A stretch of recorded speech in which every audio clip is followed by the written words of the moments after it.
Hii ni Mbanasi Radio na mimi ni Salome Mlai. Pita mtandaoni. Nimepitia ukurasa wa Instagram wa Hans Raphael 14. Hii habari inasema hivi. Vyanzo vyangu vinaniambia Yanga wako kwenye mazungumzo ya mwisho na kocha kutoka Germany. Dili la Fadlu limekufa. Wameshindwa kukubaliana kwenye malipo. Ngoja niingie chimbo nitarudi na jina. Hehe. Hansi ameenda kutafuta jina bwana. Tupite hapa na baadhi ya comments. Ramadhana anasema Hans kwa kuzua taharuki. Boni Maruni anasema tunastuana kaka da. Sasa picha ya Baka na kocha vinahusianaje? Ibrahimu anasema same to me da. Yani ile kusoma caption ya haraka nikajua Baka anauzwa Germany da.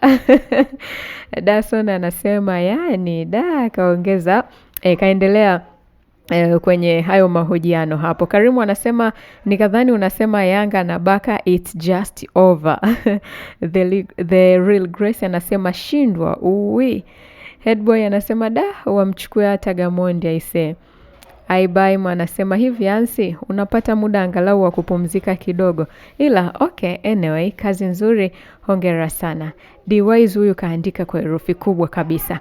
Anasema viongozi wetu wa Yanga kwa kutambua heshima yenu. Ombi letu sisi mashabiki wa Yanga ni kuomba winga wetu hatari Buba aweze kubaki kuendelea na klabu. Ili mwakani aweze kutusaidia kimataifa. Jamaa ana uwezo mkubwa sana wa kucreate chance na kufunga. Hakika jamaa ni winga teleza.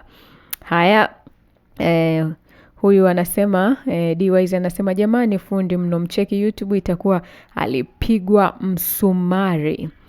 Haya Omar anasema wanahangaika si wamchukue Gamondi bonge moja la kocha. Kagspril anasema wanahangaika hao wachambuzi wanaandika wenyewe wanakataa wenyewe. Real God anasema bora limekufa angetuua yule mbaba. Mazru anasema mwaka huu hutoboi. Haya ni baadhi ya comments ambazo watu wameweza kucomment hapo kuhusiana na hii habari kwamba klabu ya Yanga wako kwenye mazungumzo ya mwisho na kocha kutoka Ujerumani. Una maoni gani kuhusiana na hili? Endelea kufuatilia Mbanasi Radio kwa habari zaidi.